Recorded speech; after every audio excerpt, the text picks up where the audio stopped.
Brasilândia surge a partir da década de 1950, quando o presidente da República, Getúlio Vargas, desapropriou a fazenda Brasil-Land para iniciar ali um projeto de assentamento de colonos, de reforma agrária. Eles chegaram em 1952, o primeiro grupo, procedente de Pirapora, vieram a cavalo e alojaram em volta ali da Casa Grande, que era a antiga sede da fazenda Brasil-Land. Como tiveram dificuldade de pronunciar Brasil-Land, passaram a falar de forma popular Brasilândia, ficando o primeiro nome do lugar. Essa vila se formou então ali naquela localização. E um outro grupo depois passou a formar uma pequena vila na margem do rio Paracatu, chamada de Porto, onde atracava navio procedente de Pirapora, trazendo e levando mercadorias. Até a década de 1980, Brasilândia ainda era vila. E naquele período chegou na região uma grande empresa de reflorestamento, a Mannesmann Agroflorestal, se instalando ali na região do Brejão. Foi uma grande movimentação econômica. Aconteceu também o asfaltamento da MG 181, interligando Brasilândia com a sede do município João Pinheiro. Isso fez com que um grande número de pessoas se interessassem por terras em Brasilândia de Minas. Cresceu então entre os moradores aquele desejo de emancipação. No início da década de 1990, num período de 5 anos, Brasilândia conseguiu emancipar, elevar a categoria de distrito e, ao mesmo tempo, a emancipação final. A primeira emancipação não foi permitida pelo prefeito e continuava ainda subordinada ao distrito de Caatinga, do outro lado do rio. Dois grupos políticos dominavam o lugar, um deles sempre vencedor e o outro nunca tinha conseguido a hegemonia. Entra em cena, então, a eleição de 1992, quando eles fazem um acordo com um candidato a prefeito. Se eleito, ele emanciparia Brasilândia. Foi a promessa. O que deu certo. A emancipação de Brasilândia era algo muito desejado, pela população, porque nós dependíamos de João Pinheiro para tudo. E Brasilândia estava crescendo, Dependia de ser cidade. Se a gente não fosse cidade, a gente não conseguia. Em 91, cria a Lei 19/91, que regulamentava a criação, que hoje não está em vigor. Regulamentação de município. Montamos o processo. Quando chegou na mesa de Nilton Cardoso, que teve um atraso de uns documentos, que aqui estava emancipando distrito de Caatinga com sede em Brasilândia. Entraram com uma ação na justiça, nós ganhamos a liminar. Em 95, julgou o mérito. Mas eu tive uma reunião com o Sepúlveda da Pertence, que depois que eles perderam a liminar, e ele nos recebeu com buquê de flores. Mas ele foi comprado, na época, pelo prefeito de João Pinheiro, que era Zé Pinico, atrasou a lei, e o divisa ficou o Rio, porque nosso processo, a lei atrasou, por isso que criou duas leis, 10.703 e 10.704, porque o projeto nosso atrasou, com o caso do município. O Zé Pinico não queria, em hipótese nenhuma, a emancipação de Brasilândia? Eu acho que sim, porque ele chegou, na época dele, chegou a fazer um plebiscito na Caatinga, e ele foi para lá e convenceu os catingueiros, vamos dizer assim a expressão, mas conseguiu que eles votassem contra a emancipação. Eu participei desde o primeiro processo de emancipação de Brasilândia. Foi um primeiro processo que foi frustrado, nós emancipamos. Infelizmente, o primeiro processo foi cassado. Não chegamos a instalar o município porque com menos de 30 dias foi cassado pela Justiça Federal. E nós não tínhamos dinheiro, a comissão não tinha dinheiro. E o Zé Pinico, com dinheiro do município, que era nosso, ele pagou advogado e entrou lá no Supremo e nós perdemos no Supremo. E eu, graças a Deus, eu já conheci Brasília, já conheci o Congresso Nacional, tinha muitos amigos lá em Brasília. Na época eu até consegui nós reverter o negócio de novo. Eu recebia em Brasília e encaminhava essa comissão para o Congresso para acompanhar, sobre essa PEC que autorizou a emancipação de vários municípios do Brasil, não só Brasilândia, Fiquei muito ligada ao relator, que era o deputado José Luiz Clerô, da Paraíba, do PMDB da Paraíba. Ele que foi relator e foi favorável, a gente. E eu ficava passando as informações para o pessoal aqui da Comissão de Brasilândia.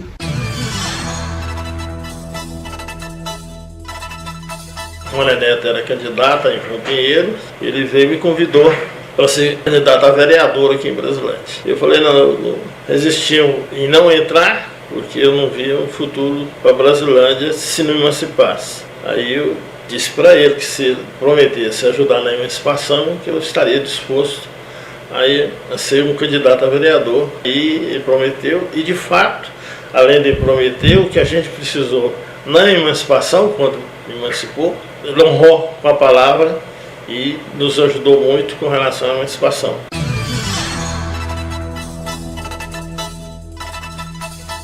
Eu fui até candidato a vereador por João Pinheiro. O prefeito da época comprometeu comigo, que era o Sr. Manuel Lopes Cansado, Sr. Manuel Neto, de, se ele fosse eleito, que ele discutiria uma nova divisa. E aí o Sr. Manuel, assim que ganhou, ele cumpriu com a gente. Nós sentamos com a Câmara Municipal de João Pinheiro, e João Pinheiro fez uma nova divisa, e pegando o córrego cercado, na foz com o rio Paracatu, subindo esse cercado acima, até num corguinho chamado Cobra, desse Cobra subindo a Serra do Tronco, atingindo a cabeceira do Tronco, e numa linha transversal lá, reta, conseguimos ligar ao córrego Caetano, desse córrego Caetano descendo até o Rio Verde, e sobre o Rio Verde até o rio Paracatu. Criou o município, entendeu? Criou o distrito e ficou o rio. Quando nós viramos a mesa em 95, tá? Felão entrou para a presidência da Câmara, aí nós com o Manuel Neto mudamos a divisa lá para cima da serra, que é 30 e tantos quilômetros daqui. Você já viu a placa lá, né? O dia que eu vim de Belo Horizonte, que emancipou, eu beijei o chão, desci do carro e beijei o chão lá naquela placa. Não tinha a placa lá, né? Mas eu sabia a divisa que era o córrego.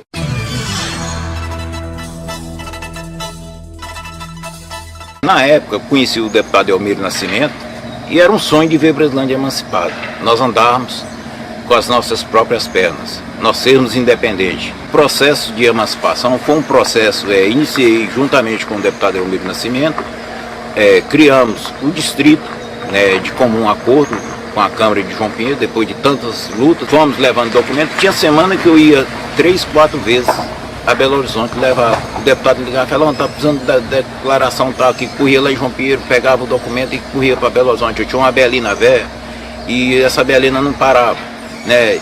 E com isso eu tinha gastos. Quem custeava? Eu.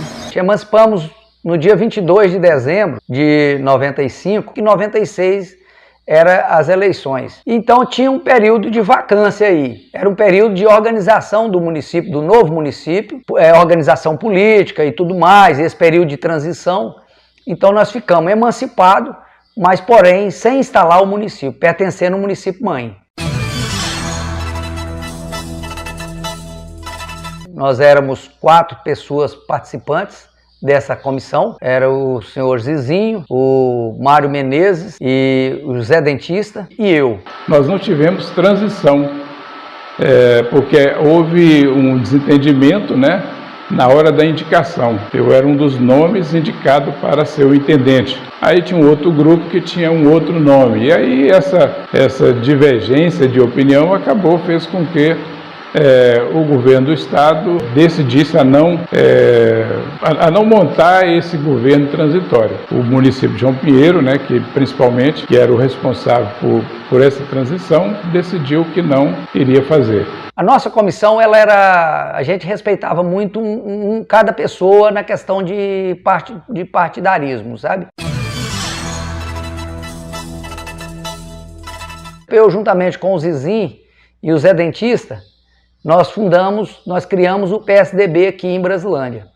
E do outro lado, tinha o pessoal do PFL, que era o Zezinho Rocha, que ajudou a gente muito no processo de emancipação, e o Mário Menezes, que era do PFL. O PFL lançou o Dr. Porto e o PSDB lançou o Zizinho como candidato. O PT lançou o professor Elci, o PMDB lançou o Alemão. Nós tivemos 4 candidatos a prefeito em Brasilândia naquela primeira eleição. Foi uma campanha muito acirrada, eu perdi por 36 votos, a diferença é muito pequena. Foi uma eleição acirradíssima. O Zizinho, né, saiu à frente porque ele ganhou também uma notoriedade nesse processo de emancipação. A participação do Zizinho não foi tão efetivamente, uma pessoa que esteve conosco, acompanhou, deu total assistência. Mas ele não foi a pessoa mais importante desse processo de emancipação, mas ele acabou recebendo essa população como o pai da emancipação. Foi nomeado administrador regional, que na época até foi o Rodolfo Ribeiro.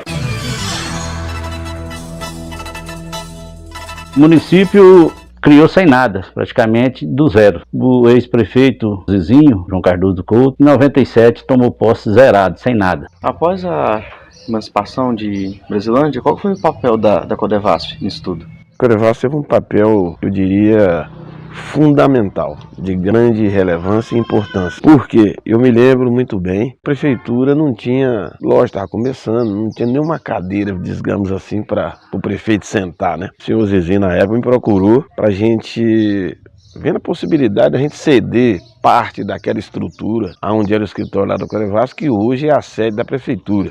Aqui a gente era subordinado a Montes Claros, eu não tinha autonomia para liberar por minha conta própria. Fiz um contato com o meu superior lá em Montes Claros, eles me autorizou, passei lá 80%, 90% daquelas salas. Lá tinha 12 salas, eu lembro que nós ficamos em 3 salas só. Ainda me lembro muito bem que o Zizinho chegou lá com a malazinha, né, uma maletazinha com os papéis dentro. Ele tinha um chefe de gabinete, chama Zé Maria. E Zé Maria com a maquinazinha da datilografia na mão, né, caçando uma mesa, uma cadeira, para datilografar alguma coisa, para dar encaminhamento nas coisas do município, para a coisa começar a andar.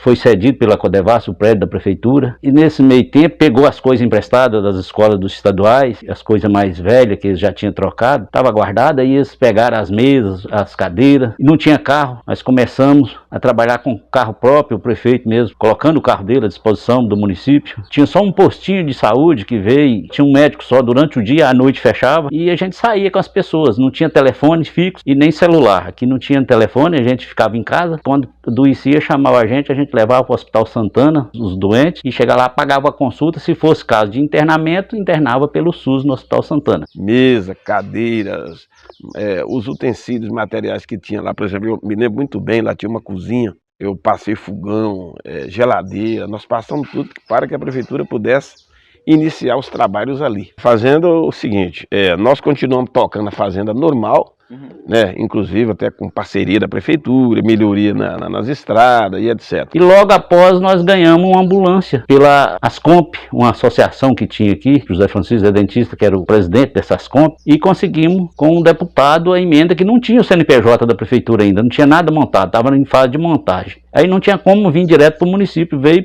para a associação, que a associação repassou para o município, que aí nós começamos.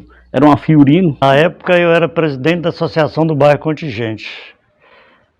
Eu me lembro que logo no início da administração, né, a liderança da associação, que o Cidu, que é o Antônio Mãozinha, a gente fazia uma parceria, associação com a administração, falamos para ele que a gente estava fazendo, ia iniciar um levantamento sobre as necessidades do bairro Contingente, que uma delas era a construção de casas, que aqui tinha 8 barracos de palha ainda na época. Ele nos ajudou, inclusive nos pediu para fazer um levantamento, né, também colocasse no nosso questionário a relação de pessoas que tomavam remédio controlado. A gente pediu escolas, na época estava falando que ia construir um hospital aqui, a gente pediu para ser construído esse hospital aqui no bairro, porque o nosso bairro não tinha nada.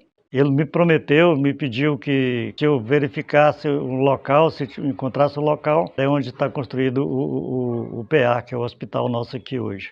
Nós recebemos a prefeitura com 63 funcionários de João Pinheiro, então, ou seja, já recebemos o município com uma carga assim, permanente, porque eram funcionários efetivos.